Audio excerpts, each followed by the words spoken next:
ఈ ఎండలకి ఎవరికైనా సరే చల్లచల్లగా తాగాలనిపిస్తుంది, తినాలనిపిస్తుంది కదా!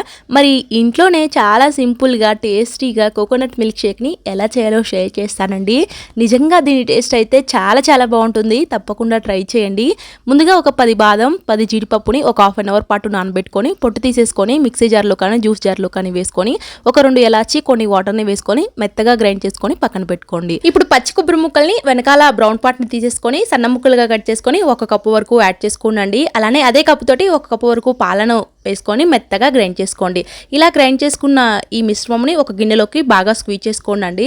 అలానే రెండోసారి కూడా కొన్ని వాటర్ని వేసుకొని బాగా గ్రైండ్ చేసుకున్న తర్వాత మళ్ళీ ఒకసారి స్క్వీజ్ చేసుకొని ఇప్పుడు ముందు గ్రైండ్ చేసుకున్న బాదం పేస్టు అలానే ఈ కోకోనట్ మిల్క్ టేస్ట్కి సరిపడా షుగర్ని వేసుకొని మళ్ళీ ఒకసారి ఒక 2 నిమిషాల పాటు మెత్తగా గ్రైండ్ చేసుకోవాలి. అంతేనండి, కోకోనట్ మిల్క్ షేక్ అయితే రెడీ. నచ్చితే లైట్గా డ్రై ఫ్రూట్స్ని వేసుకొని తాగండి. చల్లగా చాలా టేస్టీగా బాగుంటుంది. తప్పకుండా ట్రై చేయండి.